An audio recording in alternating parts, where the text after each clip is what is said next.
Saudi আরবে এক ছেলে তার বউর কথা শুনে তার মাকে মারতে গেছে। তখন মা উত্তর দিল, বাবা তুই আমাকে কেন মারবি?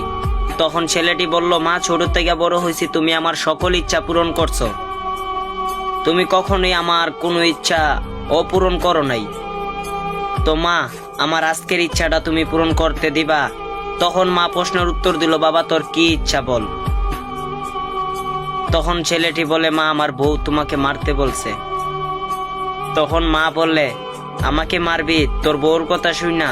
আচ্ছা বাবা ঠিক আছে, কিন্তু আমি মারা যাওয়ার আগে আমার একটা ইচ্ছা আছে। তখন ছেলেটি বলল, কি ইচ্ছা মা, তুমি আমাকে বলো। তখন মা বলল, বাবা তুই বাজার থেকে একটা আম নিয়ে আসবি, সে আমটা আইনা তোর বুকের উপরে রাইখা কালকে সকালে তুই আমাকে দিবি, আমি আমটা খাইয়া মইরা যাব। তখন ছেলেটি বলল, শুধু এইটুকু ইচ্ছা? আচ্ছা মা ঠিক আছে, আমি আম নিয়ে আসতেছি। তখন ছেলেটি বাজার থেকে আম নিয়ে আইসা তার বুকের উপরে রাইখা 5 মিনিট না যাইতে যাইতেই তার পিঠে চাপা খাইয়া আমটা ছেইচা গেছে। তখন ছেলেটি গিয়া তার মাকে বলতেছে, মা তুমি কিসের আম খাইবা? আমরা তো 5 মিনিট রাখতে না রাখতে আমার বুকের উপর থেকে পিঠের চাপা দিয়া আমরা ছেইচা গেছে।